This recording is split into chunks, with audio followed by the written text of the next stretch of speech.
अस्सलाम वालेकुम everyone. So in this video we are going to do dysmenorrhoea. ठीक है, अब डिस्मेनोरिया जैसे कि नेम से इंडिकेट हो रहा है, डिस मतलब डिस्कम्फर्ट और मेनोरिया मतलब कि ड्यूरिंग मेंसेस।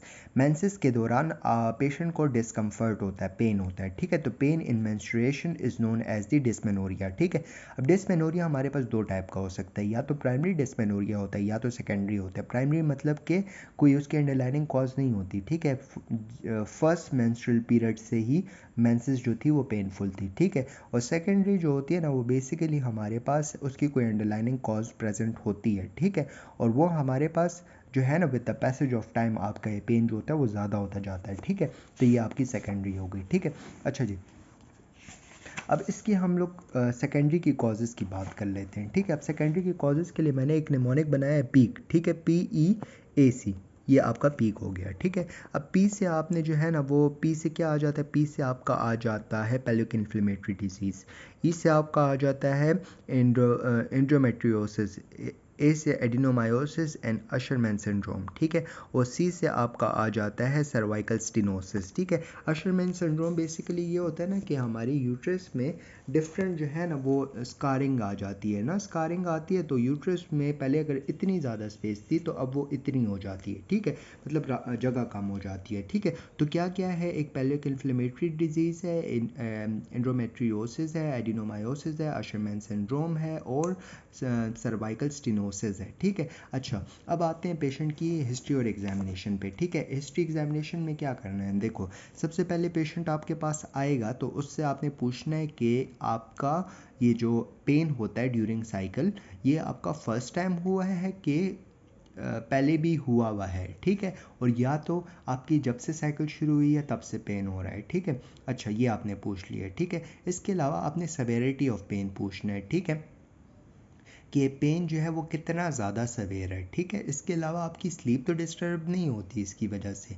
इसको आप रिजॉल्व करने के लिए पेन किलर्स यूज़ करते हो। ठीक है, और पेन किलर से आपको फ़ायदा होता है कि नहीं होता है। इसके अलावा आपने पूछना है कि आप जो है वो हॉट हॉट पैक्स जो होते हैं वो तो यूज़ नहीं करते और उससे आपको फ़ायदा होता है कि नहीं होता है। ठीक है, और ये ब्लीडिंग जो ये पेन जो होता है बिफोर मेंसेस होता है कि ड्यूरिंग मेंसेस होता है कि आफ्टर मेंसेस होता है, ये भी आपने पूछना है। ठीक है, इसके अलावा आपने पूछना है कि पोस्ट क्वाइटल जो है वो पेन तो नहीं होता। ठीक है, लोअर एब्डोमिनल पेन तो नहीं होता, इसके साथ डिस्चार्ज तो नहीं आता। ठीक है, तो ये सारी चीज़ें आपने पूछ ली हैं। दोबारा बताता हूँ, पहले आपने पूछना है कि पहले से हो रहा है कि अभी होना शुरू हुआ है। ठीक है, इसके अलावा सेवेरिटी ऑफ पेन, पेन आपकी स्लीप तो नहीं डिस्टर्ब करती, पेन के लिए आपने पेन किलर्स या हॉट पैक्स यूज़ किए हैं कि नहीं।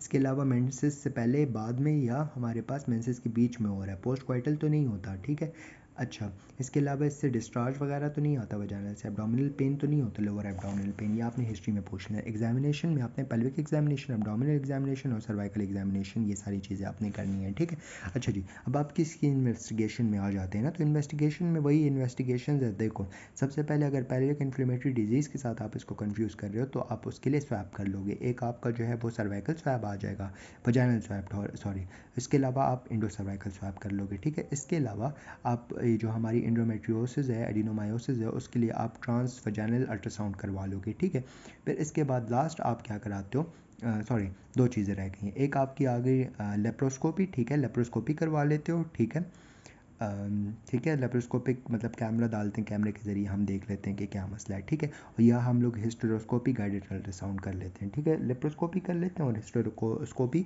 Guided ultrasound. ठीक है, अब आते हैं इसके ट्रीटमेंट पे। ठीक है, अब ट्रीटमेंट में हम लोगों ने क्या करना है, देखो सबसे पहले बेसिकली हम लोग सिम्टम्स को कंट्रोल करते हैं ना, तो आप पेशेंट को क्या करते हो, सबसे पहले आप उसकी लाइफस्टाइल चेंज करवाते हो। लाइफस्टाइल में क्या होता है, आप उसको एक्सरसाइज का कहते हो, वेजिटेबल ज़्यादा खाने का कहते हो, लो फैट डाइट्स यूज़ करने का कहते हो। ठीक है, इसके अलावा आप उसको कहते हो कि पेन किलर्स यूज़ करो जिसमें आपका एनिसिड मेफेनामिक एसिड आ जाता है। ठीक है, इसके अलावा लोकल हीटिंग आप उसको कहते हो। ठीक है, कि आप पेट पे कोई वो जो हॉट पैकिंग्स होती हैं वो यूज़ कर लो। ठीक है, इसके अलावा आप जो है वो ओरल कंट्रासेप्टिव, लीवोनॉर्गेस्ट्रल, इंट्रायूट्राइन सिस्टम, ये आप यूज़ कर सकते हो।